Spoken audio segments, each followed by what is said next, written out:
ఈరోజు వాగ్దానంగా పరిశుద్ధ గ్రంథాలు తెరిచి యోవేలు గ్రంథము 2వ అధ్యాయము 19వ వచనాన్ని మనం చూస్తే, మీరు తృప్తి పొందినంతగా నేను ధాన్యమును, క్రొత్త ద్రాక్షారసమును, తైలమును మీకు పంపించదను.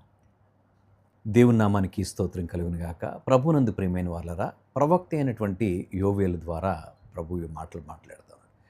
దేవుని ప్రవక్త ఈ రీతిగా సెలవిస్తూ ఉన్నాడు. సియోను పర్వతం మీద బాకాను ఊదుడి అని చెప్తూ ఆ యొక్క అధ్యాయాన్ని ప్రారంభించాడు.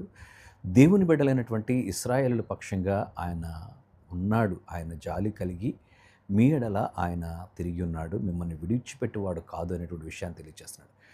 అలాగే మనలను కూడా దేవుడు ఎన్నడూ కూడా విడివనటువంటి వాడు. కొన్నిసార్లు కష్టాలు వారి జీవితంలో ఎదురైనాయి, ఇబ్బందులు వారి జీవితంలో ఎదురైనాయి, దుఃఖం వారి నిట్టూర్పులు వారి జీవితంలో ఎదురైనప్పుడు చాలా వేదనతో దేవాది దేవునికి మొరపెట్టారు. ప్రభువు వారి మొరను అంగీకరించి ఆయన అంటున్నాడు, నేను మిమ్మల్ని తృప్తిపరచదను అనేటువంటి మాటను తెలియజేస్తాడు. ఎంతగా తృప్తిపరుస్తాడు దేవుడు? ఉన్నతమైనటువంటి అనుభవాలు చూడండి. చాలాసార్లు ఆహారం పెట్టి, అమ్మ కొంచెం ఆహారం పెట్టండి అంటే, నీకు ఇదే చాలు, చాలా ఎక్కువ గెలవయ్య అనేటువంటి పరిస్థితులు లోకంలో మనం చూస్తుంటాం. కానీ ప్రభువు తృప్తి పొందినంతగా ఆయన మనకు అనుగ్రహించాడు. అలనాడు ఆయన భూమి మీద జీవించినప్పుడు అక్కడున్నటువంటి సభలో ఒక చిన్న పిల్లవాని దగ్గర ఉన్నటువంటి 5 రొట్టెలు 2 చేపలు తీసుకొచ్చి ప్రభువుకి ఇచ్చినప్పుడు ప్రభువు కృతజ్ఞతాస్తుతులు చెల్లించి వాటిని విరిచి పంచినప్పుడు వారు తిని తృప్తి పొందారు. అంటే వారు తృప్తి పొందగా 12 గంపలు ఎత్తినట్లుగా మనం చూస్తూ ఉన్నాం. వారికి ఒక రొట్టె ముక్క ఇవ్వలేదు. వారికి ఎంత కావాలంటే అంత సమృద్ధిగా ఆహారం పెట్టారు. వారు తినిన తర్వాత, తృప్తి పొందిన తర్వాత, వారి పిల్లలకు వాళ్ళు తీసుకువెళ్ళిన తర్వాత మిగిలినటువంటి వాటిని 12 గంపలు ఎత్తినట్లుగా మనం చూస్తాం. దేవుడు ఇచ్చేటువంటి సమృద్ధి అంత అద్భుతంగా ఉంటుంది.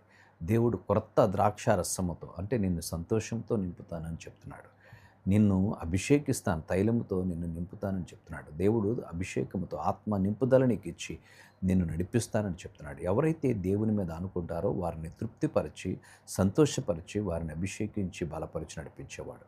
అట్టి కృప పరిశుద్ధాత్ముడు మనకు అనుగ్రహించునుగాక. తల్ల వంచి ప్రార్థించుదాం.